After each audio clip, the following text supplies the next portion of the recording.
السلام علیکم ناظرین، سبسکرائب کریں قرآن حدیث انفو چینل کو اور بیل آئیکن کو دبائیں تاکہ جب بھی ہم ویڈیو اپلوڈ کریں تو آپ کو نوٹیفیکیشن مل جائے۔ یہ فری ہے، جزاک اللہ۔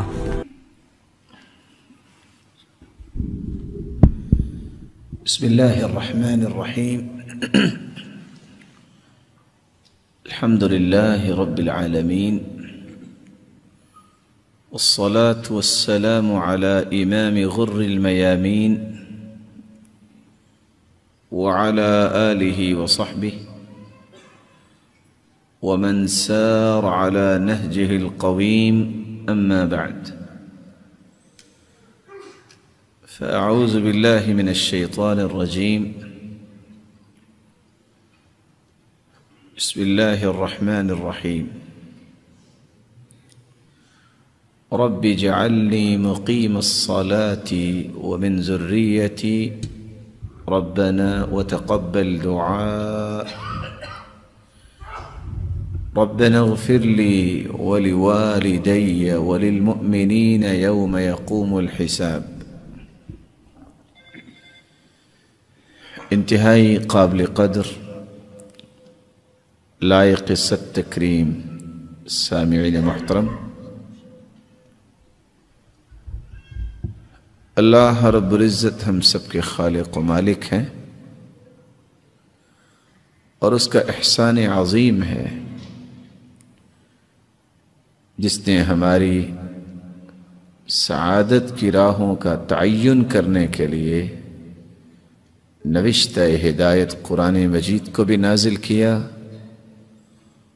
اور سرتاج رسل محمد رسول اللہ صلی اللہ علیہ وسلم کو مبعوث فرمایا۔ کامیابی، سعادت، خوشبختی اور بختوری یہ انسان کی تڑپ بھی ہے، خواہش بھی ہے، اور ہر انسان اپنی زندگی کا ہدف بھی سمجھتا ہے۔ لیکن کون اس ہدف کو پاتا ہے اور کون پوری زندگی مچلتا ہوا گزار دیتا ہے لیکن سعادت پھر بھی نہیں ملتی۔ قرآن مجید میں اللہ رب العزت نے سب سے بڑی سعادت اور سب سے بڑی کامیابی اور خوش نصیبی کا تذکرہ کرتے ہوئے فرمایا ہے، فَمَنْ زُحْزِحَ عَنِ النَّارِ وَأُدْخِلَ الْجَنَّةَ فَقَدْ فَازَ۔ سب سے بڑی کامیابی اور سب سے بڑی سعادت یہ ہے کہ کسی کو جہنم سے بچا کر جنت میں داخل کر دیا جائے، اور اس کی زندگی ایسی بارونق ہو، خوشیوں سے لبریز ہو،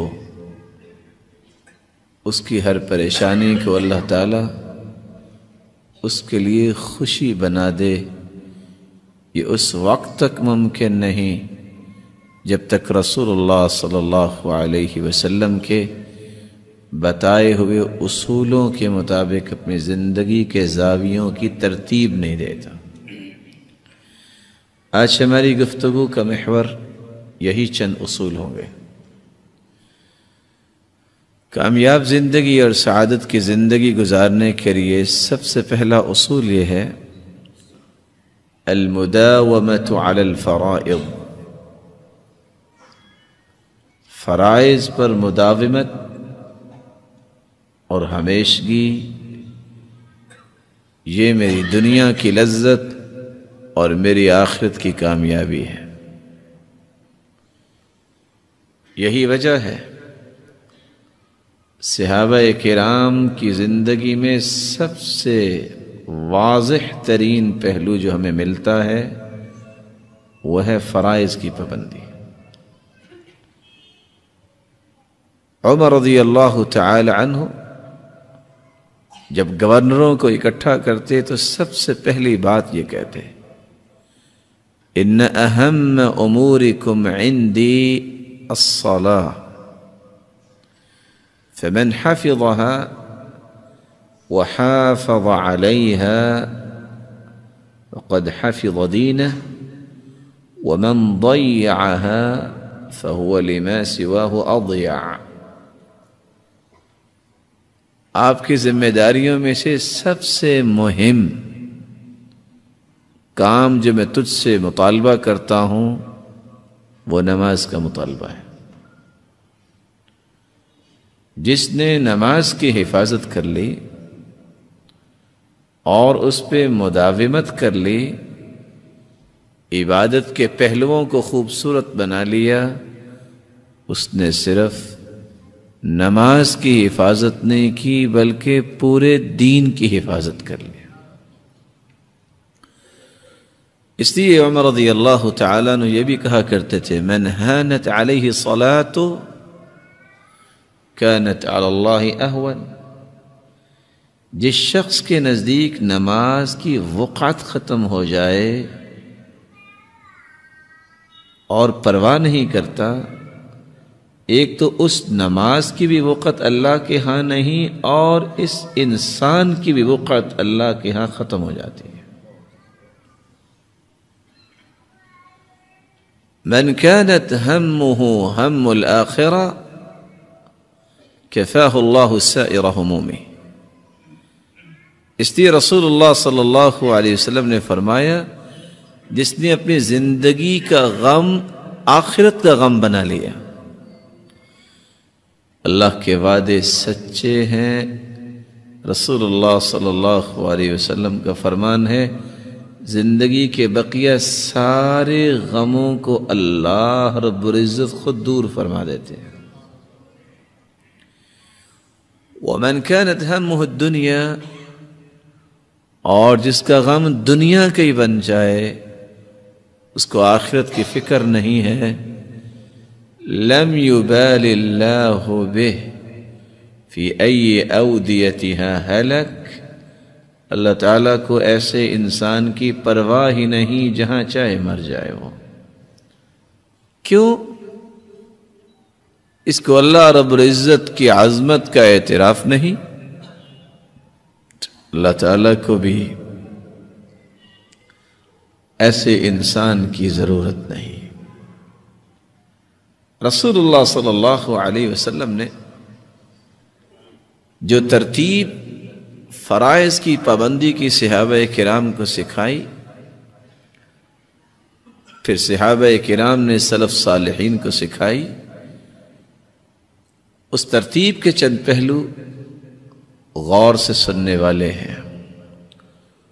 سفیان ابن عیینہ رحمۃ اللہ علیہ کہا کرتے تھے لوگوں عبادت دو قسم کی ہے. کچھ لوگ عبادت کو عبادت سمجھ کے کرتے ہیں، اس عبادت کا ان پہ رنگ بھی نظر آتا ہے اور اس کے نتائج میں اللہ رب العزت ان کی زندگی میں سکون بھی پیدا کرتا ہے. یہی وجہ ہے بلال رضی اللہ تعالی عنہ سے اللہ کے رسول صلی اللہ علیہ وسلم کیا فرماتے؟ ارحنا یا بلال، بلال اذان کہو، تکبیر کہو، کچھ سکون مل جائے. وجعلت قرۃ عینی فی الصلاۃ، میری آنکھوں کی ٹھنڈک اللہ تعالیٰ نے نماز کو بنا دیا ہے. اور آج اگر کوئی امام سجدہ لمبا کر دے، یا صبح کے بارے میں سنت یہ ہے کہ 60 سے 100 تک آیتیں بھی پڑھی جائیں، اگر کوئی لمبی نماز کر دے تو پیچھے کھڑا انسان بولتا تو نہیں. وہاں لفظ تھے ارحنا یا بلال، بلال کچھ سکون دیجئے، اذان کہیے. یہاں بولتا تو نہیں، سوچ رہا ہوتا ہے انقذنا یا امام، اے امام ہماری جان چھڑا دو، آئندہ اس مسجد میں نہیں آئیں گے. جس شخص کی عبادت کا یہ حال ہو اس کو زندگی میں سکون کیسے ملے گا؟ اور ایک عبادت ہے روٹین، آئے چند لمحات اپنے بازو اٹھائے اور رکوع میں گئے اور سجدے میں گئے، کچھ پتہ نہیں کیا پڑھا، کچھ پتہ نہیں کیا میں نے مطالبہ کیا؟ یہی وجہ ہے کچھ قصے انسان کو سبق دیتے ہیں۔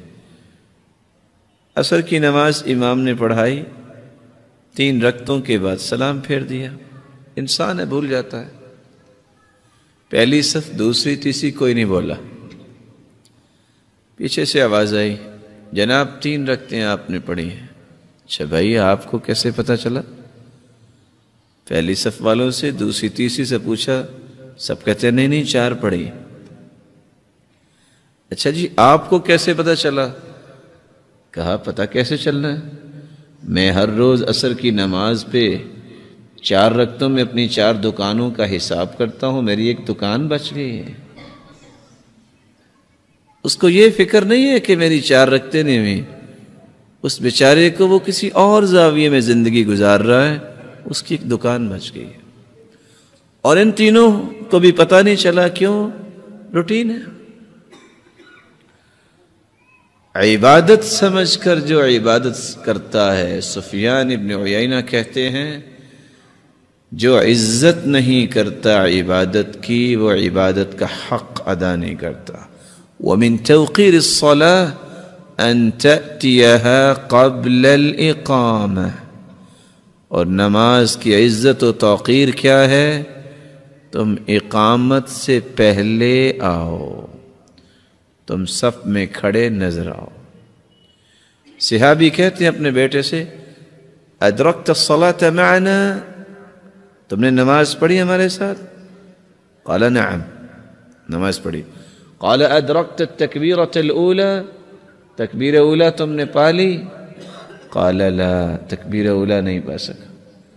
تو صحابی نے کیا کہا؟ لما فاتك منها خير من 100 ناقة كلها سود العيون، بیٹا اگر تم تکبیر اولا پا لیتے 100 اونٹنیاں جو سیاہ آنکھوں والی ہیں، اس سے قیمتی یہ تکبیر اولا تھی۔ دوسرے لفظوں میں آپ کہہ سکتے ہیں یہ سرخ اونٹ، یہ اونٹنیاں اس وقت اتنی قیمتی تھی، آج دنیا میں یہ سب سے مہنگی گاڑی ہے۔ اگر کسی کو 100 گاڑیاں مل جائیں، رات کو سے نیند آئے گی؟ صحابہ کرام کا موقف کیا تھا؟ تکبیر اولا تمہیں مل جاتی تو 100 اونٹنیوں سے بھی زیادہ بہتر تھی۔ اس لیے رسول اللہ صلی اللہ علیہ وسلم نے صحابی کو حکم دیا، لا تترکن صلاة مکتوبہ وَإِن قُطِعْتَ أَوْ حُرِّقْتَ، تجھے کاٹ دیا جائے، تجھے جلا دیا جائے، فرض نماز نہ چھوڑنا، فرض نماز نہ چھوڑنا۔ اور رسول اللہ صلی اللہ علیہ وسلم نے عبداللہ ابن ام مکتوم رضی اللہ تعالی عنہ، نبی نے صحابی 6 عذر لے کر آئے یہ اجازت لینے کے لیے کہ میں مسجد میں نہ آؤں۔ صحیح مسلم کی روایت ہے جس میں 3 عذروں کا تذکرہ ہے۔ عبداللہ ابن ام مکتوم رضی اللہ تعالی عنہ تشریف لائے اور کہتے ہیں، یا رسول اللہ صلی اللہ علیہ وسلم، انی رجل ضریر البصر شاسع الدار وليس لي قاعد يلاومني الى المسجد۔ اے سرتاج رسل، میں نابینا انسان ہوں، ایک عذر، میرا گھر مسجد سے دور ہے، 2 عذر، گھر سے مسجد تک کوئی لانے والا نہیں ہے، 3 عذر۔ وَهَلْ تَجِدُ لِي رُخْصَةً أَنْ أُصَلِّيَ فِي بَيْتِي، کہ میرے لیے اجازت نہیں ہے کہ میں گھر میں نماز پڑھ لیا کروں؟ قَالَ وَهَلْ تَسْمَعُ النِّدَاءَ، اذان سنتے ہو؟ قَالَ نَعَمْ، اذان تو سنتا ہوں، جھوٹ بولنا تو آپ نے سکھایا ہی نہیں۔ کہا پھر مسجد میں آ کے نماز پڑھو۔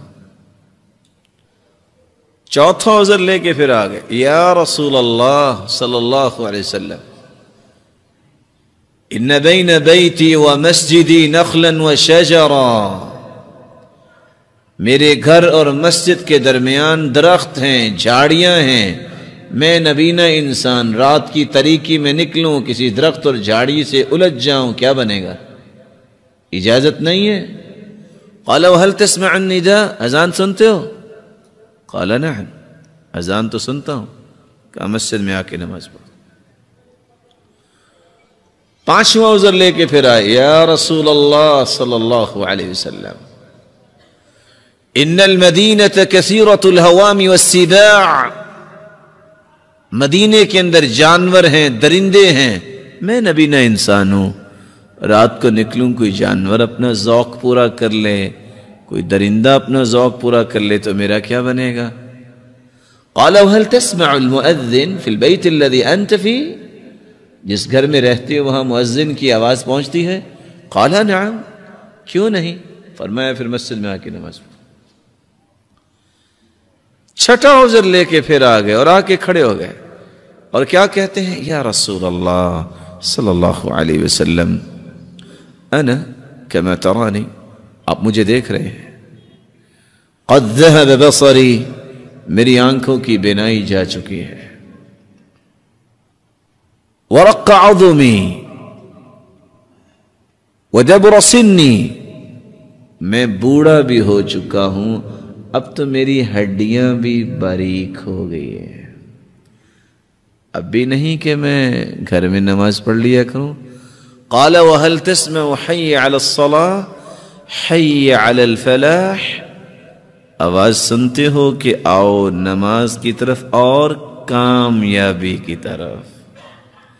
آج اخبار میں چھوٹا سا ایڈ آ جائے نا کہ کل فلان جگہ پہ یہ ڈسٹریبیوٹ ہوگا، سب پہنچ جائیں گے، اور 5 وقت مؤذن کیا کہتا ہے؟ حی علی الفلاح، آجو کامیابی کی طرف، کوئی سنتا ہی نہیں۔ کہاں آواز تو آتی ہے، قال فحی اللہ، تو پھر مسجد میں آ کے نماز پڑھو۔ 6 عذر نبینے ہیں، گھر مسجد سے دور، لانے والا کوئی نہیں، راستے میں گھر اور مسجد کے درمیان جھاڑیاں اور درخت، درندے اور جانور، اور چھٹی بات بوڑھے ہو گئے۔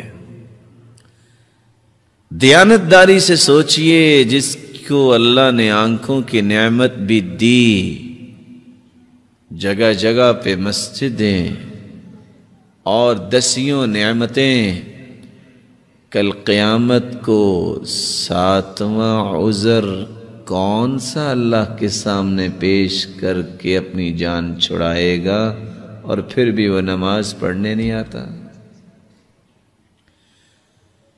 جو لوگ نماز پڑھنے مسجد میں آتے ہیں، ہم ان سے گزارش کرتے ہیں نماز وہ پڑھو جو قبول ہو جائے، اور نماز قبول وہ ہوگی جو سنت کے مطابق ہوگی، جو رسول اللہ صلی اللہ علیہ وسلم نے پڑھی۔ صلو کما رأیتمونی اصلی، صحیح بخاری کی روایت ہے، نماز اس طرح پڑھو جس طرح مجھے پڑھتے دیکھا ہے۔ اور صحیح بخاری کی روایت ہے، کان اذا قام الى الصلاة کبر، جب نماز کے لیے اللہ اکبر اللہ کے رسول صلی اللہ علیہ وسلم کھڑا ہونا چاہتے تو کہتے اللہ اکبر، ورفع یدیہ حذو منکبیہ، اور اپنے دونوں مبارک ہاتھوں کو اپنے کندھوں کے برابر لے آتے۔ وَإِذَا كَبَّرَ لِلرُّكُوعِ، جب رکوع کے لیے اللہ اکبر کہتے، رفع یدیہ حذو منکبیہ، اپنے دونوں ہاتھوں کو کندھوں کے برابر لے جاتے۔ وَإِذَا رَفَعَ رَأْسَهُ مِنَ الرُّكُوعِ، جب رکوع سے اپنا سر مبارک اٹھانا چاہتے، رفع یدیہ حذو منکبیہ، دونوں ہاتھوں کو کندھوں کے برابر لے جاتے۔ وَإِذَا قَامَ مِنَ الرَّكْعَتَيْنِ، جب 2 رکعتوں کے بعد تیسری رکعت کے لیے اپنا سر مبارک اٹھاتے تو کیا کرتے؟ رفع یدیہ حذو منکبیہ، اپنے دونوں ہاتھوں کو کندھوں کے برابر لے جاتے۔ اور پہلی مرتبہ جب وہ اللہ اکبر کہتے، ثم یشد بہما علی صدری، اپنے دونوں ہاتھوں کو صدری، کس پہ باندھتے؟ صدر کس کو کہتے ہیں؟ آپ عربی پڑھے ہوئے ہیں سب لوگ، اتنا کامن لفظ ہے، صدر کس کو کہتے ہیں؟ سینے کو۔ اور سینہ کہاں ہے؟ ہاتھ کے اشارے سے نہیں، اس کو بیان بھی تو کیا جا سکتا ہے نا. سینہ کس کو کہتے ہیں؟ آج کل تو کہ خاصے ملٹی پرپز آگے ہیں، ہو سکتا ہے کہ کوئی کسی کا سینہ نیچے بھی چلا گیا ہو سکتا ہے نا. ایک شخص زندگی نماز پڑھتا ہے، اس نے رسول اللہ صلی اللہ علیہ وسلم کے طریقے کے مطابق نماز نہیں پڑھی. اور سلسلہ صحیحہ کی روایت غور سے سنیے گا.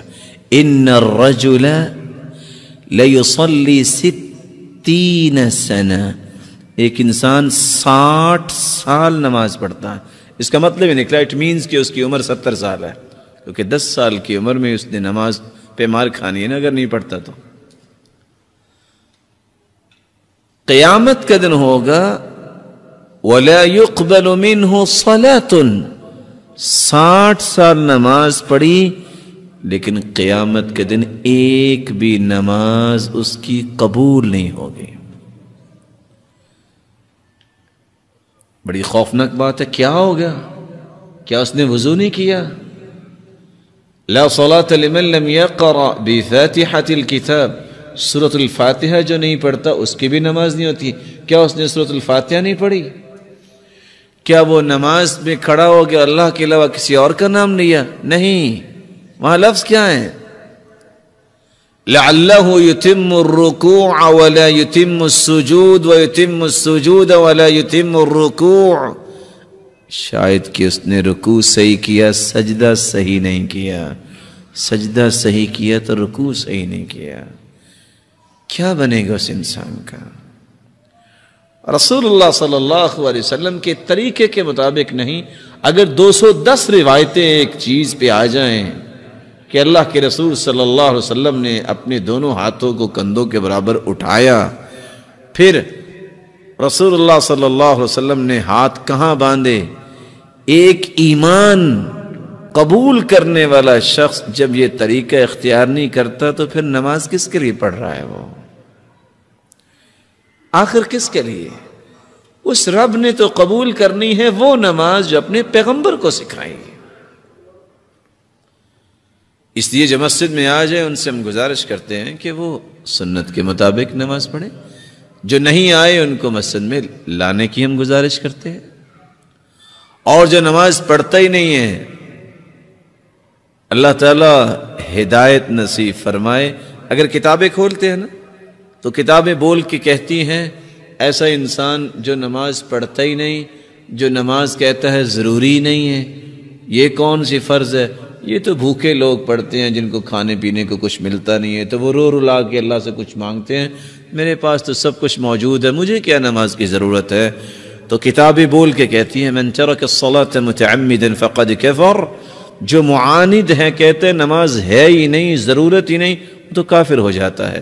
اور ایسا انسان اگر بغیر توبہ کے مر جائے تو ایسے انسان کے بارے میں کتابیں کیا کہتی ہیں؟ لا یغسل، اس کا غسل کی ضرورت نہیں ہے، ولا یکفن، اس کو کفن کی بھی ضرورت نہیں ہے، ولا یصلی علیہ، اس کا جنازہ پڑھنے کی بھی ضرورت نہیں ہے، ولا یدعا له بالمغفرہ، اس کے بخشش کی دعا کی بھی ضرورت نہیں ہے، ولا یدفن فی مقابر المسلمین، مسلمانوں کے قبرستان میں بھی اس کو دفن کرنے کی ضرورت نہیں ہے. اور رسول اللہ صلی اللہ علیہ وسلم نے فرمایا من صلی العشاء فی جماعت کان کقیام نصف لیلہ ومن صلی العشاء والفجر فی جماعت کان کقیام لیلہ. آسانی اتنی ہے عشاء کی نماز کو باجماعت پڑھ لے، آدھی رات کی تہجد اس کے نامہ اعمال میں لکھ دی جاتی ہے، اور جو صبح کی نماز پڑھ لے اس کو اجر و ثواب تہجد کا بھی مل جاتا ہے. اور دین نے اتنی خوبصورت یہ بات بیان کی ہے،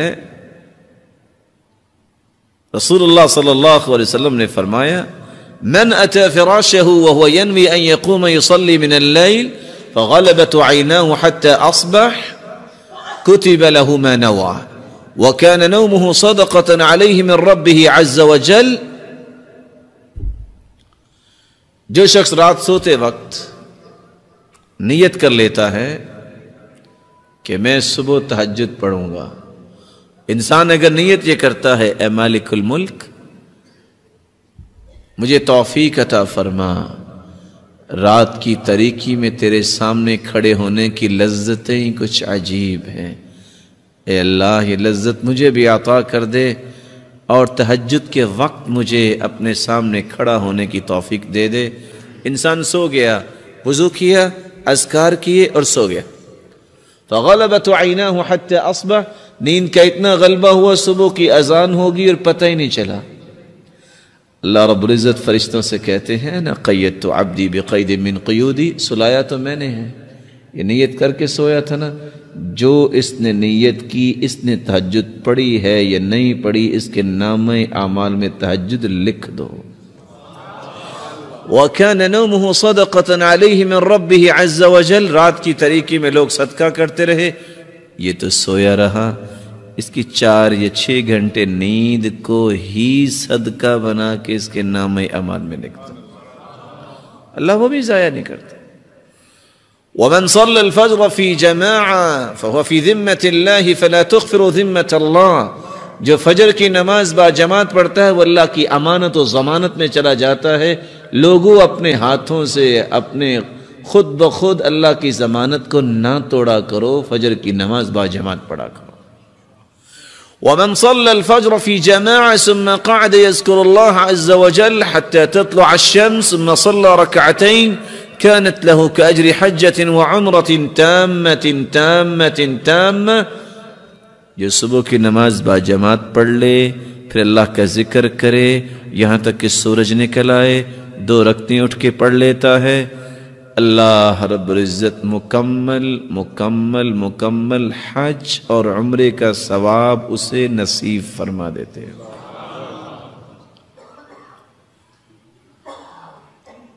من صلى 4 في اول النهار،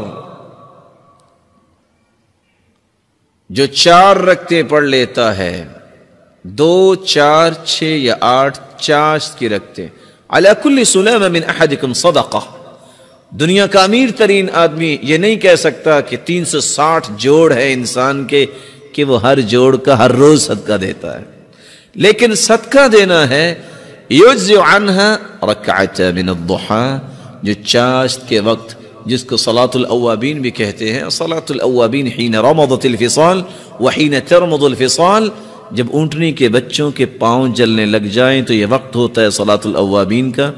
جو 2 یا 4 یا 6 یا 8 رکعتیں پڑھ لے اس کے 360 جسم کے جوڑوں کا صدقہ بھی ادا ہو جاتا ہے، اور اللہ کا وعدہ ہے 4 رکعتیں تم پڑھ لو سارا دن میں تمہیں کافی ہو جاؤں گا۔ اور رسول اللہ صلی اللہ علیہ وسلم نے فرمایا من صلی للہ 40 یوما فی جماعہ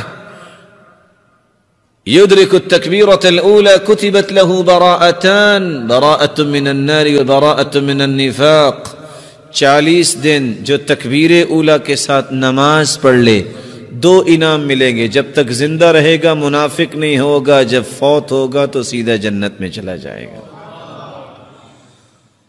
اور رسول اللہ صلی اللہ علیہ وسلم نے فرمایا من صلی 12 رکعة في يوم وليلة بني له بيت في الجنة 4 قبل الظهر وركعتين بعدها وركعتين بعد المغرب وركعتين بعد العشاء وركعتين قبل صلاة الفجر، 12 رکعتیں 24 گھنٹوں میں جو پڑھ لیں، 4 ظہر سے پہلے، 2 ظہر کے بعد، 2 مغرب کے بعد، 2 عشاء کے بعد اور 2 فجر سے پہلے، 12 سنتیں جو پڑھ لیتا ہے، اللہ رب العزت اس کا جنت میں گھر بنا دیتے ہیں۔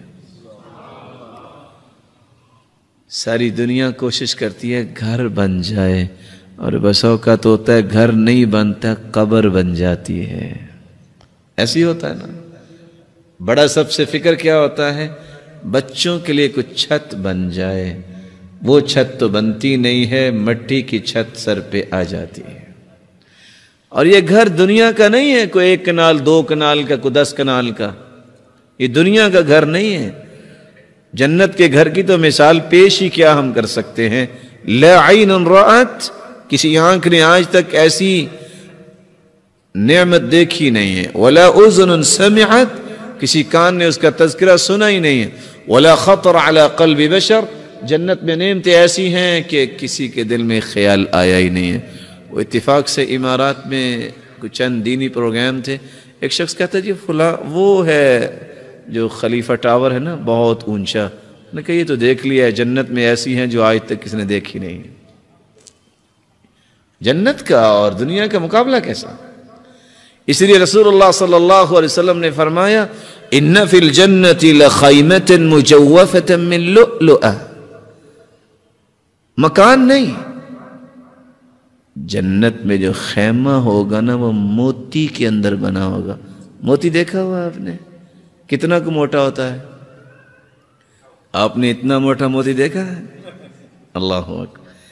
موتی کے اندر خیمہ ہوگا، عرضها 60 میلا، اس کی چوڑائی صرف 60 میل ہوگی. لمبائی کتنی ہوگی؟ یہ تو چوڑائی ہے نا. اور اس کی اونچائی کتنی ہوگی؟ آپ میں سے کوئی ایسا میرا بھائی بیٹھا ہے جو 60 میل کا مالک ہو؟ بولے. یہ خیمہ ہے جنت کا. اللہ تعالیٰ جنت میں سب کو مالک بنا دے. وَمَنْ صَلَّى 4 قَبْلَ الظُّهْرِ و4 بَعْدَهَا حَرَّمَهُ اللَّهُ عَلَى النَّارِ. جو 4 ظہر سے پہلے 4 ظہر کے بعد پڑھ لے اللہ تعالیٰ اس کو جہنم پہ حرام قرار دے دیتے. رحم اللہ امرأ صلی 4 قبل العصر. جو عصر کے سے پہلے 4 رکعتیں پڑھ لے، ہمت کر لے، اللہ اس پہ اپنی رحمت کی برکھا برسا دیتے ہیں. اور رسول اللہ صلی اللہ علیہ وسلم نے فرمایا من قام ب10 آیات لم یکتب من الغافلین. جو رات کی تاریکی میں 10 آیتیں، صرف 10 آیتیں اللہ کے سامنے کھڑا ہو کے پڑھ لے. کیا مطلب 10 آیتوں کا؟ آپ میں سے آخری 2 صورتیں کس کس کو یاد ہیں؟ ہاتھ کھڑا کیجئے. قل اعوذ برب الفلق اور قل اعوذ برب الناس. ان 2 صورتوں کی 11 آیتیں ہیں. کچھ بھی یاد نہیں ہے، اٹھ کے 2 رکعتوں میں یہ 2 صورتیں پڑھ لے. فرمایا لم یکتب من الغافلین. اللہ تعالیٰ اس کا نام غافلوں سے کاٹ دیتے ہیں. اس کے اندر غفلت نہیں آئے گی.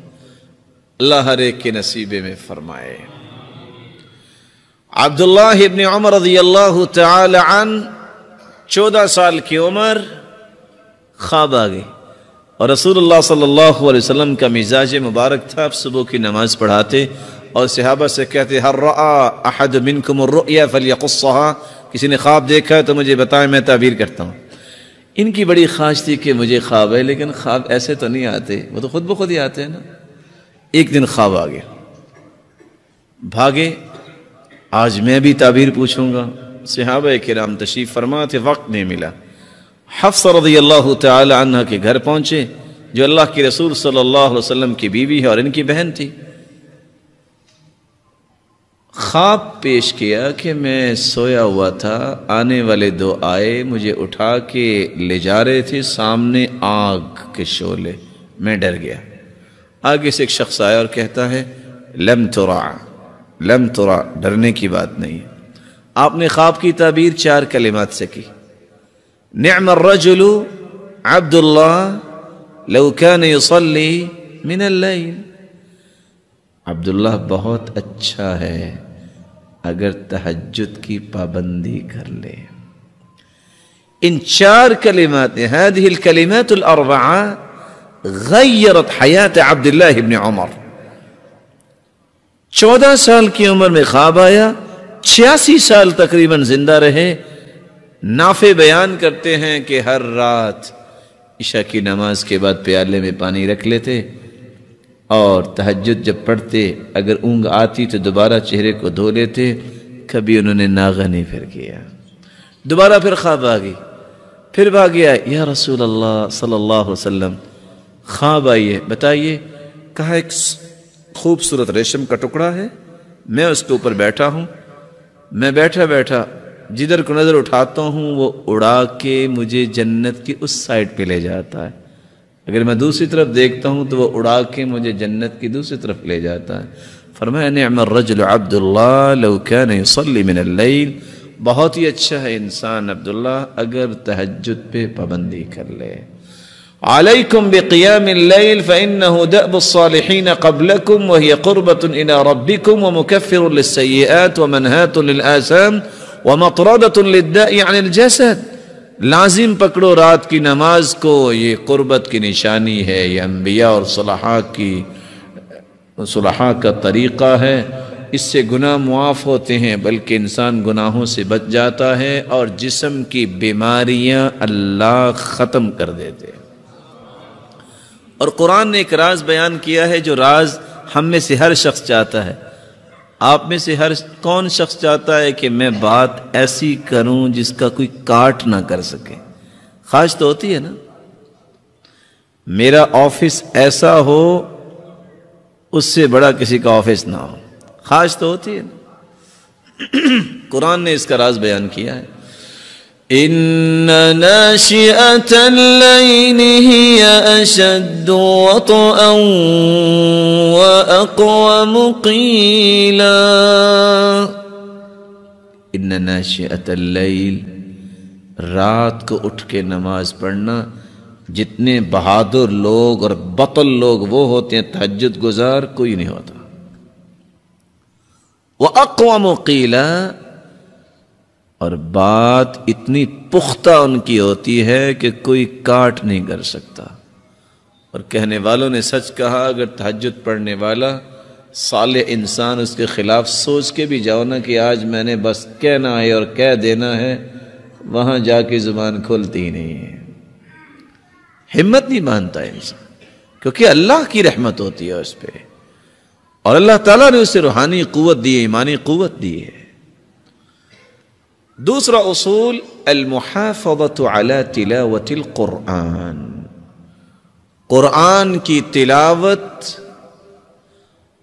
ہر نئے دن کا آغاز اللہ کی کلام سے کرنے والا زندگی کے ہر غم سے دور ہو سکتا ہے. ابو موسیٰ اشعری رضی اللہ تعالی عنہ اور عمر رضی اللہ تعالی عنہ کو مقام کیسے ملا؟ اس بات میں کوئی شک نہیں ہے کہ کائنات میں سب سے اعلیٰ صحابہ کرام میں ابو بکر ہیں رضی اللہ عنہ. لیکن عمر رضی اللہ تعالیٰ عنہ بات کرتے اللہ قرآن بنا کے بھیج دیتے. بیت اللہ میں آئے کہتے ہیں یا رسول اللہ لو اتخذنا ذلك المقام للمصلى، ہم یہاں مقام ابراہیم پہ نماز نہ پڑھ لیں. جبریل ہواؤں اور فضاؤں میں تیرتے ہوئے آئے، واتخذوا من مقام ابراہیم مصلی، آیت نازل ہوگی کہ یہاں 2 رکعتیں پڑھیں. عمر رضی اللہ تعالیٰ عنہ اللہ کے رسول صلی اللہ علیہ وسلم کے پاس آئے، کہتے ہیں یا رسول اللہ صلی اللہ علیہ وسلم دخل علیک البر والفاجر ولو امرت امہات المؤمنین بالحجاب. آپ کے پاس نیک لوگ بھی آتے ہیں، برے لوگ بھی آتے ہیں، آپ مومنوں کی ماؤں کو پردے کا حکم کیوں نہیں دے دیتے؟ ابھی یہ بات مکمل نہیں ہوئی، پردے کی آیات لے کے جبریل امین نازل ہو گیا. سبب کیا تھا؟ ان کے بیٹے عبداللہ ابن عمر بیان کرتے ہیں کہ عمر کی حالت یہ تھی، كان اذا دخل البيت نشر المصحف قرأ فيه. عمر کی زندگی کا طریقہ یہ تھا، نماز پڑھاتے، ذکر کرتے، اور گھر میں داخل ہوتے سب سے پہلا کام قرآن کھول کے بیٹھ جاتے. آج سے 20-25 سال پہلے یہی حالت تھی مسلمانوں کی. لوگ صبح صبح قرآن کھول کے پڑھتے ہیں، باقی کام نہیں. آج وہ حدیث میں آتا ہے كان لا ينام الا والسواك عند رأسه. رسول اللہ صلی اللہ علیہ وسلم اس وقت تک سوتے ہی نہیں تھے جب تک عائشہ صدیقہ رضی اللہ تعالی عنہ مسواک تیار کر کے آپ کے تکیے کے پاس رکھ نہیں دیتی تھی. آج سوتے وقت بھی ریموٹ پاس ہے اور اٹھتے وقت بھی سب سے پہلا کام ریموٹ ہی ہاتھ میں ہوتا ہے. کہاں سے سکون آئے گا؟ جانتے ہیں ریموٹ کس کا؟ وہ رات نا اصل میں لیٹ نائٹ ایک ڈرامہ لگتا ہے. اعوذ باللہ، اعوذ بوجہ اللہ. یبعث الناس علی ما ماتوا. قیامت کے دن ہر شخص اسی حالت میں اٹھایا جائے گا جس حالت میں اسے موت آئی. سوچئے اگر اتنی غلیظ سائٹ پہ اس کی رات گزرتی ہے، اگر اس حالت میں موت آ گئی تو قیامت کو کس طرح اٹھایا جائے گا؟ کیا بنے گا؟ سکون کہاں سے آئے؟ سکون کے یہ راستے ہیں۔ ابو موسیٰ اشعری رضی اللہ تعالیٰ عنہ فرماتے ہیں انی لاستحیی اللہ انظر فی عہد ربی فی اليوم مرہ او مرتین، لوگوں مجھے شرم آتی ہے میری زندگی کا ایک دن گزر جائے اور میں نے اپنے رب کی کلام کو پڑھا ہی نہ ہو، مجھے شرم آتی ہے۔ اور 40 دن کا نصاب بیان کیا، اقرأ فی 40۔ جب عبداللہ ابن عمر نے پوچھا کیا قرآن کتنی دیر میں ختم کروں، آپ نے فرمایا اقرأ فی 40، 40 دن میں۔ آپ میں سے کون بھائی ہے جو 40 دن میں قرآن ختم کرتا ہے؟ بتائیے۔ آپ میرے محترم ہیں، میں بھی سوچوں آپ بھی سوچیں، ہم کہاں کھڑے ہیں؟ اقرأ فی 30، ایک مہینے میں، کہانی میں اور پڑھنا چاہتا ہوں، اقرأ فی 20، فی 10، فی 7، زیادہ سے زیادہ 40 دن میں قرآن ختم کرنے کا آرڈر اللہ کے رسول نے دیا، اور اگر زیادہ پڑھنا ہے تو 7 دن میں اور 3 دن میں ختم کرو، لیکن 3 دن میں جو قرآن ختم کرتا ہے اس نے قرآن کو سمجھا نہیں، یعنی اتنی تیزی سے پڑھا ہے، قرآن کو سمجھ کر پڑھنا چاہیے۔ کون ہے جو 40 دن میں قرآن ختم کرتا ہے؟ یہ روحانی غذا جب تک نہیں ہوگی دنیا کا سکون کہاں سے آئے گا؟ امام احمد بن حنبل رحمۃ اللہ علیہ اور امام شافعی رحمۃ اللہ علیہ استاد شاگرد تھے۔ امام شافعی رحمۃ اللہ علیہ کے پاس کچھ فقہاء آئے اور وہ قرآن کھول کے بیٹھے، پڑھ رہے ہیں اور پڑھ رہے ہیں اور پڑھ رہے ہیں، کہتے ہیں ہم بھی آئے ہیں، ہم سے بھی کوئی بات کیجئے۔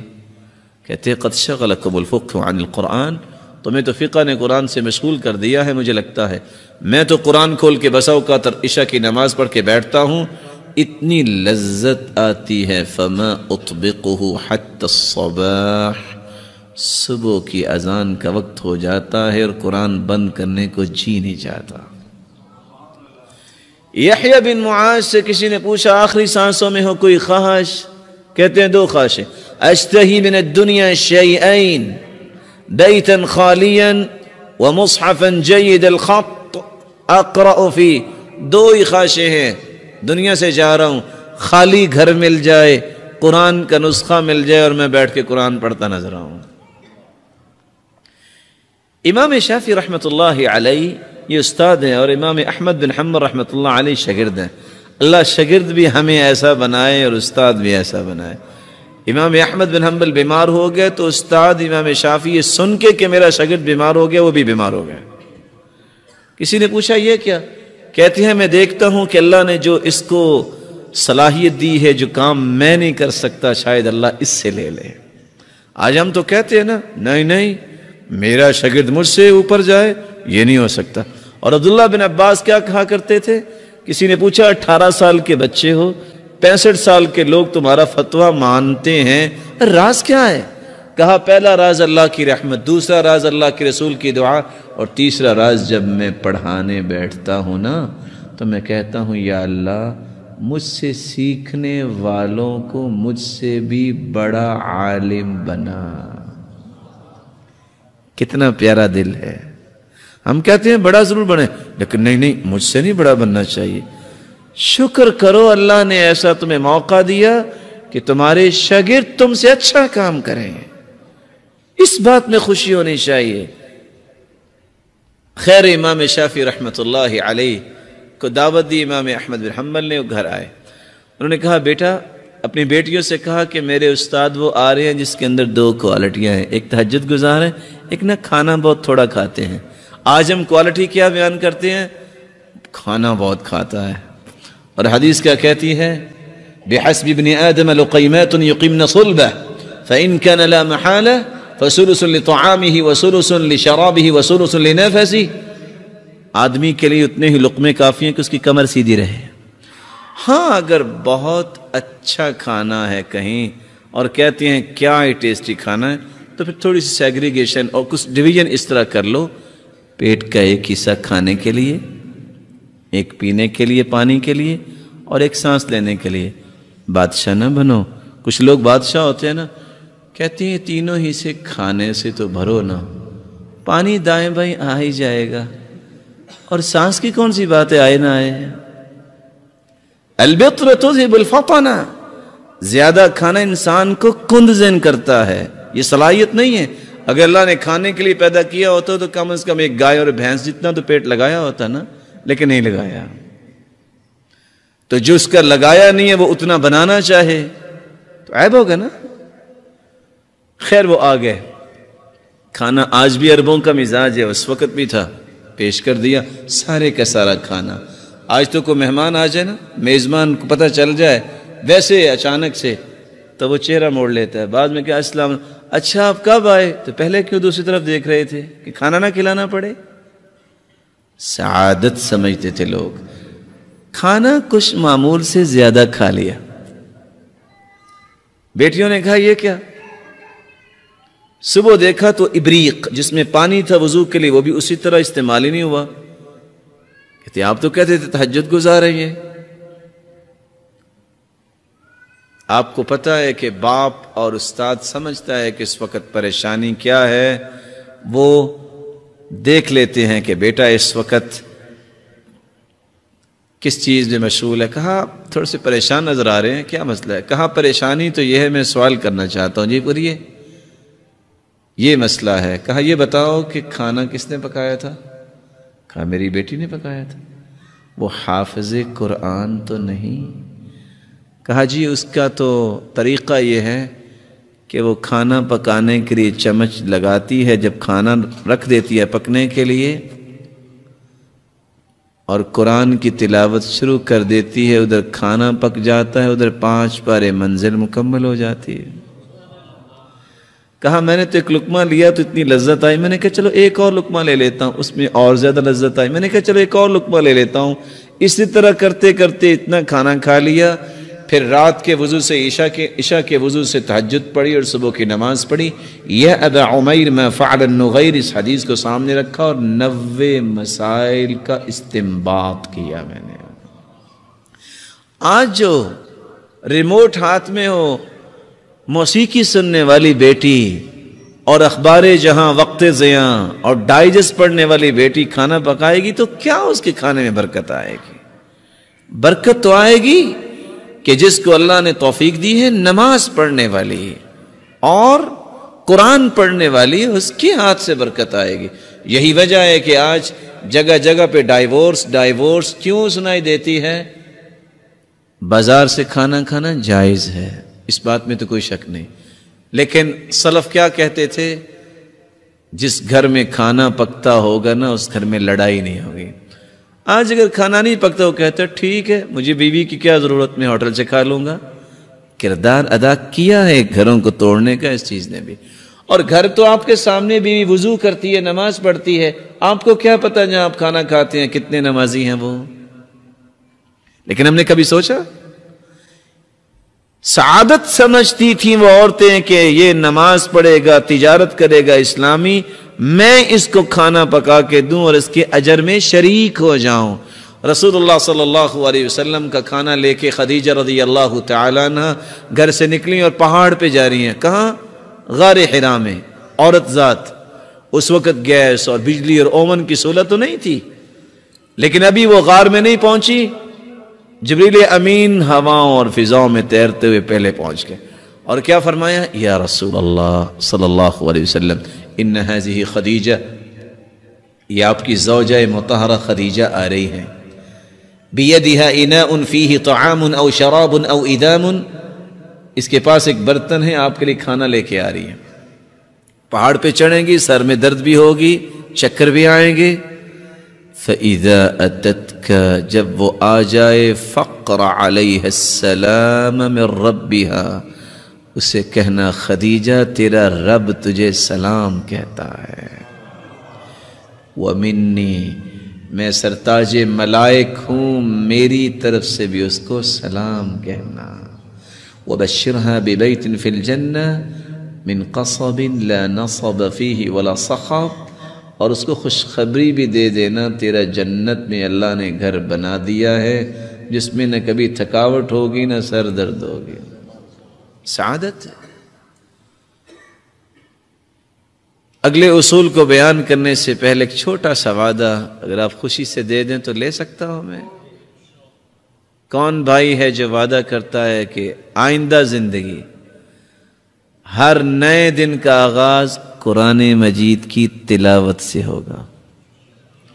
آپ جتنا بھی پڑھ سکیں پڑھیں گے انشاءاللہ. آپ اس کی اس تلاوت کے نتیجے میں اپنی زندگی میں رونق دیکھیے گا. ہوتا کیا ہے؟ سب سے پہلے اٹھ کے دیکھتے ہیں اخبار پہ کیا لکھا ہے. ارے جو اللہ نے وحی نازل کی ہے وہ پڑھو. رات کو چھپنے والی نہ جانے اس میں جھوٹ کتنی اور سچ کتنے ہیں. اس کو کیوں پہلے پڑھتے ہو؟ پڑھ لو اگر تم نے کوئی حکومت میں کردار ادا کرنا ہے, کوئی اچھائی کا کردار ادا کرنا ہے, لیکن سب سے پہلے اس وحی کو پڑھو جو میری اور آپ کے رشتوں ہدایت کے لیے آئی. تیسرا اصول سعادت مندی کا, اپنے دل کو بغض, حسد, تعصب, عناد, عصبیت سے پاک اور صاف کر لو. دل کا مرر جتنا صاف ہوگا اس کی روشنی لالٹین کی طرح اتنی دور جائے گی. آج پھول سجانا ہو نا تو پھول کو سجانے کے لیے جو چیز ہم خریدتے ہیں نا اتنا پھول مہنگا نہیں ہوتا جتنا جس میں پھول رکھا جاتا ہے وہ مہنگا ہوتا ہے. وَزَيَّنَهُ فِي قُلُوبِكُمْ, ایمان کا پھول بھی اللہ دل میں سجانا چاہتے ہیں, اور جہاں پھول رکھنا ہے وہاں غلاظت اور نالیاں اور نجاستیں ہوں وہاں پھول جو ہے وہ کام کرے گا. ان اللہ لا ينظر الى صورکم, اللہ تمہاری شکل و صورت کو نہیں دیکھتے, بنائی اللہ نے ہے. ولا الى اموالکم, نہ تمہارے مال و دولت کو دیکھتے ہیں. ولکن ينظر الى قلوبکم واعمالکم, اللہ تمہارے دلوں کو دیکھتے ہیں, تمہارے اعمال کو دیکھتے ہیں. سوچئے اللہ رب العزت کی مبارک نظریں دل پہ پڑیں اور دل میں اس طرح کی غلاظتیں ہوں, اللہ کی نظروں کی توہین ہے کہ نہیں ہے؟ چلو میں آپ سے پوچھتا ہوں, آپ صبح صبح تیار ہو کے گھر سے کیوں نکلتے ہیں؟ کہ میرے محترم بھائیو, انسان صبح صبح تیار ہو کے کیوں گھر سے نکلتا ہے؟ بولے کبھی نہیں تیار ہو کے نکلے. اس لیے نکلتے نا لوگوں کی نظروں میں اچھا لگے. لوگوں کی نظروں کی اتنی قدر ہے, اور اللہ رب العزت کی نظریں جو ہیں مبارک نظریں جب انسان کے دل پہ پڑیں اس کی کوئی قدر نہیں ہے کہ اس دل کو پاک صاف کیا جائے. اللہ کے رسول صلی اللہ علیہ وسلم بیٹھے تھے, آپ نے صحابہ سے مخاطب ہو کے فرمایا سَيَطْلُ عَلَيْكُمُ الْآنَ رَجُلٌ مِّنْ هَذَا الْفَجِّ مِنْ أَهْلِ الْجَنَّةِ, میرے صحابہ ابھی جو آئے گا نا یہاں وہ جنتی ہوگا. سب دیکھ رہے ہیں کون ہے, دیکھا فَإِذَا هُوَ سَعْدٌ رضی اللہ عنہ, سعد رضی اللہ تعالیٰ عنہ تشریف لائے. دائیں ہاتھ میں کھونٹی ہے اور بائیں ہاتھ میں جوتی ہے. وَتَقْطُرُ لِحْيَتُهُ مَاءً, اور داڑھی مبارک سے پانی کے قطرات گر رہے ہیں. لوگ دیکھ کے کیا کہنے لگے صحابہ, سبحان اللہ, نہ موت نہ قبر نہ حساب و کتاب, جنتی. صحابی گھر چلے گئے, 3 دن رہے. حدیث لمبی ہے, قصہ مختصر. پوچھا بیٹا کیسے آئے تھے؟ کہا راز معلوم کرنے آیا تھا کہ آپ کو جنت کی بشارت ملی ہے, آپ عمل کیا کرتے ہیں؟ لیکن تہجد آپ بھی پڑھتے ہیں, تہجد تو میں بھی پڑھتا ہوں, جو نیکیاں آپ کی دیکھی ہیں وہ تو میں بھی کرتا ہوں, کوئی نئی بات نہیں دیکھی. فلما ولیت دعانی, جب میں جانے لگا تو انہوں نے بلا لیا. صحابی کہتے ہیں کہا بیٹا میں آپ کو ایک راز بتاؤں؟ کہا بتائیے. کہا جب میں سونے لگتا ہوں تو میں کیا کرتا ہوں, لا اجد غلا لأحد من المسلمین, میں کہتا ہوں اے اللہ میں نے سب کو معاف کیا, دل کو صاف کیا, تو مجھے معاف کر دے. میں دل میں کوئی بغض اور حسد نہیں رکھتا. اللہ نے جنت کی بشارت دے دی. اور دوسری روایت میں آتا ہے وَلَيْسَ فِي قَلْبِي غِمْرٌ, میرے دل میں کوئی کڑن, کوئی تنگی اور کوئی گرا نہیں ہے. وَلَا أَحْسُدُ عَلَىٰ أَحَدٍ عَلَىٰ شَيْءٍ أَعْطَاهُ اللَّهُ إِيَّاهُ, میں نے آج تک کسی پہ حسد نہیں کیا, اللہ نے جنت کی ضمانت دے دی. کر سکتے ہیں وعدہ کہ آج ہم دل کو صاف کر کے سوئیں گے؟ آواز تھوڑے بھائیوں کی آئی. تو جو رب اپنے اس بندے کو جنت دے سکتا ہے وہ ہمیں بھی دینے پہ قادر ہے نا. دل کی صفائی نہیں, کبھی چین نہیں. اور حاسد پہلے مرتا ہے جس کے بارے میں حسد کر رہا ہے اس کو تو کچھ ہوتا ہے کہ نہیں ہوتا، یہ پہلے جھلس کے مر جاتا ہے بیچارہ۔ دل کی صفائی، رسول اللہ صلی اللہ علیہ وسلم نے فرمایا کائنات میں سب سے افضل وہ ہے کل صدوق اللسان مخموم القلب، زبان کا سچا اور مخموم القلب۔ صحابہ نے پوچھا صدوق اللسان نعرفه فما محموم القلب، زبان کی سچائی تو سمجھ آ گئی، مخموم القلب کیا ہے؟ فرمایا التقی النقی الذي لا اسم فيه ولا بغي ولا غل ولا حسد۔ مخموم القلب ایسا متقی اور صاف ستھرا انسان ہے جس کے دل میں گناہ کے جذبات، حسد کے جذبات، بغاوت کے جذبات، کسی کے بارے میں گرہ رکھنے کے جذبات نہ ہوں۔ یہ پوری کائنات سے افضل انسان ہے۔ چوتھا اصول، اور ہم بات کو ختم کرنا چاہیں گے، اگر زندگی اور آخرت میں کامیابی چاہیے تو اپنے اندر نرمی پیدا کر لو۔ لوہے کی تلواروں کے سامنے جو نہ جھکے لوگ، وہ رسول اللہ صلی اللہ علیہ وسلم کی اخلاق کی تلوار کے سامنے جھک گئے تھے۔ وہ سمامہ بن اسال، آپ نے سنا ہوا قصہ، چودھری تھا نا، صحابہ نے پکڑا اور اس کو باندھ دیا، انٹیلیجنس نے لیا اور مسجد کے ستون سے باندھ دیا، اور وہ اتنا بپھرا ہوا تھا۔ اللہ کے رسول تشریف لائے، فرماتے ہیں ما عندک یا سمامہ، سمامہ کیسے ہو؟ کہتے ہیں تنعم تنعم علی شاکر وَإِن تَقْتُلْ تَقْتُلْ ذَا دَمٍ، احسان کرو گے تو احسان کا بدلہ ملے گا، اگر خون بہایا نا تو بدلہ لینے والے ہیں میرے۔ اللہ کے رسول مسکرا دیے، کہا اس کو دودھ پلاؤ۔ کس کو؟ جو جانی دشمن ہے، جو کہتا ہے مدینے جیسا برا شہر کوئی نہیں، اور نعوذ باللہ آپ جیسا برا کوئی انسان کوئی نہیں، اس کو اللہ کے رسول کیا کہہ رہے ہیں؟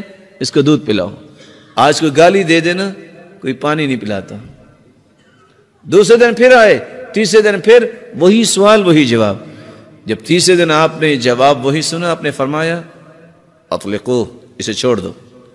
سبق نہیں پڑھایا، درس نہیں دیا، کتاب نہیں پڑھائی، صحابہ کے اخلاق اور رسول اللہ صلی اللہ علیہ وسلم کی نرمی دیکھی۔ جب کھول دیا، وہ باہر گئے، غسل کیا، واپس آ گئے۔ کہا سمامہ آپ کیسے آئے ہو؟ کہا موت آئے گی تو آپ کے قدموں میں آئے گی۔ کس نے گرایا؟ اخلاق نے۔ ایک شخص نے مسجد کے کونے میں پیشاب کر دیا، صحابہ نے ڈانٹا، اوے یہ کیا کیا؟ کہا مہلن، رک جاؤ، لا تظلموا ای لا تقطعوا علیہ بولا، اس کو پتہ نہیں ہے، اس کو بیمار نہ کر دینا۔ جب وہ فارغ ہوا، آپ نے پانی ڈول کا منگوایا اور بہا دیا، اور کہا سنو ان هذه المساجد لم تبنى لهذا، یہ مسجدیں اس لیے نہیں بنائی گئی، انما هي لذکر اللہ والصلاة وتلاوة القرآن، مسجدوں میں تو ذکر کرتے ہیں، قرآن پڑھتے ہیں، نماز پڑھتے ہیں، اس طرح کے کام نہیں کرتے۔ وہ پہلے تو ڈر گیا کہ سارے صحابہ نے ایسے میرے ساتھ کیا ہے، تو پھر ریلیکس ہو گیا، دعا کرتے اللہم ارحمنی ومحمد، یا اللہ یا مجھ پہ رحم کر یا محمد پہ رحم کر۔ اللہ کے رسول صلی اللہ علیہ وسلم نے فرمایا لقد تہجرت واسعا، اتنی بڑی رحمت آپ نے دو بندوں کے لیے خاص کی۔ کہا اللہ کے رسول آپ نے ہی پیار دیا نا، باقی تو غصہ ہی کر رہے تھے نا۔ ریاکشن۔ ایک نوجوان آگیا، کہتا ہے یا رسول اللہ صلی اللہ علیہ وسلم اذن لی فی الزنا، مجھے بدکاری کی اجازت دیجئے۔ اور صحابہ کہتے ہیں اوے کیا کہہ رہے ہو، کس ہستی کو کہہ رہے ہو؟ فرمایا مہلن، رک جاؤ۔ مریض جب ہاسپٹل میں آتا ہے نا تو کچھ مریض زیادہ ہی سیریس ہوتے ہیں، تو وہ اول پھول بولتے ہیں، ڈاکٹر غصے میں نہیں آتے کیونکہ بیمار ہے نا۔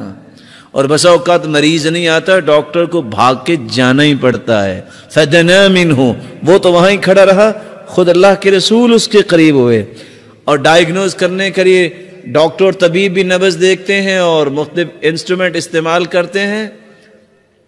اللہ کے رسول صلی اللہ علیہ وسلم نے ڈائیگنوز کرنے کے لیے 4 سوال کر دیے۔ فرمایا اتحبہ لأمک، پسند ہے تجھے تمہاری والدہ کے ساتھ کوئی زیادتی کرے؟ قال لا واللہ، شباب تھا، نوجوان تھا، کہا نہیں اللہ کی قسم مجھے تو پسند نہیں ہے۔ قال ولا الناس يحبون لأمهاتهم، لوگوں کی بھی عزتیں ہیں، ان کی بھی مائیں ہیں، وہ بھی پسند نہیں کرتے۔ اتحبہ لبنتک، اتحبہ لأختک اتحبہ لخالتک اتحبہ لعمتک، سارے رشتے گنوائے، بیٹی، بہن، خالہ اور پھپھو۔ 5 سوال کیے، ساتھ اس کا سر لٹک گیا۔ آپ نے کندھے پہ ہاتھ رکھا، اللہم اغفر ذنبہ وطہر قلبہ وحصن فرجہ، اے اللہ اس کے گناہوں کو بھی معاف کر دے، اے اللہ اس کے دل کو بھی پاک کر دے اور اسے پاک دامن بنا دے۔ مسند احمد کی روایت ہے فَلَمْ يَلْتَفِتْ بَعْدَ ذَلِكَ إِلَى شَيْءٍ، پھر باقی زندگی اس نے کسی کی طرف آنکھ اٹھا کے نہیں دیکھا۔ علاج کس نے کیا؟ اگر وہ اس نے جب سوال کیا تھا تو ایک لگا دیتے، سمجھ آ جانی تھی اس کو۔ بعض دفعہ ہم کسی بات پہ غصہ کر رہے ہوتے ہیں اور اگلا کیا کہہ رہا ہوتا ہے، حَلَّا تُفَهِّمَنِي قَبْلَ أَن تُهَاجِمَنِي، کاش تم نے مجھے سمجھایا ہوتا تو تمہیں غصہ کرنے کی ضرورت نہ ہوتی۔ ہم سمجھاتے کم ہیں، غصہ زیادہ کرتے ہیں، اور غصہ علاج نہیں ہے۔ ایک صحابی نے کہا اللہ کے رسول وصیت کیجیے، اوصنی، قال لا تغضب، غصہ نہ کرو۔ فردد مرارا، کوئی اور وصیت کیجیے، فرمایا لا تغضب، غصہ نہ کرو۔ اور پھر فرمایا لا تغضب ولک الجنہ، غصہ کرنا تم چھوڑ دو، میں تمہیں جنت کی ضمانت دیتا ہوں۔ 5واں اور آخری اصول، زندگی میں چین چاہیے، سکون چاہیے، کامیابی چاہیے، سعادت چاہیے، خوشبختی چاہیے، خوش نصیبی چاہیے۔ عقبہ بن عامر کی بات کو غور سے سنیے، اللہ کے رسول نجات کیا ہے؟ قال لا يزال لسانك رطبا من ذکر اللہ، تیری زبان اللہ کے ذکر سے تر ہو، دنیا میں بھی نجات ہے اور آخرت میں بھی نجات ہے۔ آپ کثرت سے استغفار کریں، چلتے پھرتے استغفر اللہ، لا الہ الا اللہ، الحمدللہ، لا حول ولا قوة الا باللہ، حسبی اللہ ونعم الوکیل۔ آپ اس کی لذتیں دیکھیے کہ آپ کی زندگی میں کیسے آتی ہے۔ اور قرآن کیا کہتا ہے؟ فَقُلْتُ اسْتَغْفِرُوا رَبَّكُمْ إِنَّهُ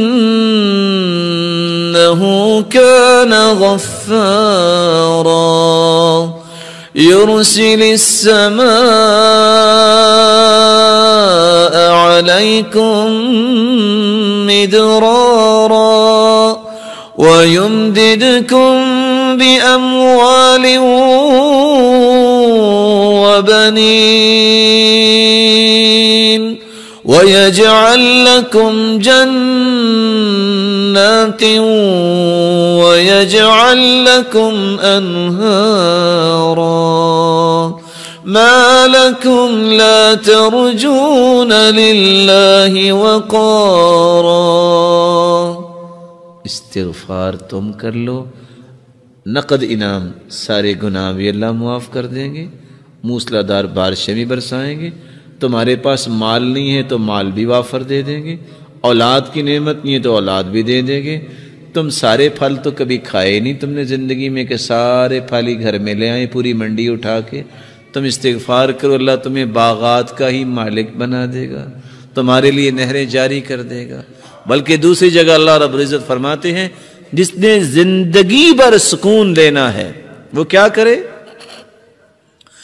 وَأَنِ اسْتَغْفِرُوا رَبَّكُمْ ثُمَّ تُوبُوا إِلَيْهِ يُمَتِّعْكُمْ مَتَاعًا حَسَنًا إِلَىٰ أَجَلٍ مُّسَمًّى۔ استغفار کر لو، جب تک زندہ رہو گے اللہ تمہیں چین نصیب فرما دے گا۔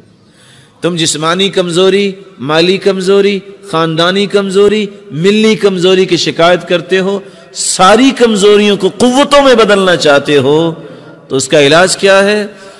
وَيَا قَوْمِ اسْتَغْفِرُوا رَبَّكُمْ ثُمَّ تُوبُوا إِلَيْهِ يُرْسِلِ السَّمَاءَ عَلَيْكُمْ مِدْرَارًا وَيَزِدْكُمْ قُوَّةً إِلَىٰ قُوَّتِكُمْ وَلَا تَتَوَلَّوْا مُجْرِمِينَ۔ استغفار تم کر لو، اللہ تعالیٰ تمہاری ہر کمزوری کو قوت میں بدل دیں گے۔ امام احمد بن حنبل رحمۃ اللہ علیہ گھر سے نکلے، مسجد پہنچے، کہتے ہیں کہ لیٹ ہو گیا ہوں، مسجد والے سے کہا مجھے کچھ آرام کا موقع دے دیجیے، کہا نہیں ہمارا نظام ہے، یہاں نہیں کچھ ہو سکتا، جیسے آج بھی بڑے بڑے نظام دنیا میں موجود ہیں۔ کہا چلو مجھے کچھ یہاں انتظار کا موقع دے دو۔ ابھی یہ بات ہو رہی تھی تو ایک نان بھائی گزرا جس کا کام تھا نان بنانا، اس نے کہا اس کو میرا مہمان بننے دو، آپ کیوں اس کو کچھ کہہ رہے ہو؟ گھر لے گیا، چارپائی پہ لٹایا اور خود آٹا لیا اور کیا کرتا ہے؟ استغفر اللہ استغفر اللہ، آٹا گوندھ رہا ہے اور ساتھ استغفر اللہ کہہ رہا ہے۔ اور امام احمد بن حنبل دیکھ رہے ہیں، پوچھتے ہیں آپ کو استغفار نے کچھ فائدہ بھی دیا؟ کہتے ہیں جناب فقیر آدمی تھا، جب سے استغفار کیا مال سنبھالا نہیں جا رہا، اور جب سے استغفار کر رہا ہوں جو خواہش کرتا ہوں اللہ پوری کر دیتے ہیں، لیکن چند دنوں سے خواہش کر رہا ہوں وہ صرف پوری نہیں ہوئی، باقی ساری پوری ہوگی۔ کہا وہ کون سی خواہش ہے جو پوری نہیں ہوئی؟ کہا میں نے اللہ سے دعا کی تھی، یا اللہ وہ سنا ہے امام احمد بن حنبل ایک ہیں بڑے نیک انسان ہیں، یا اللہ میری بھی ملاقات کروا دے ان سے۔ کہا وہ تو میں ہی ہوں۔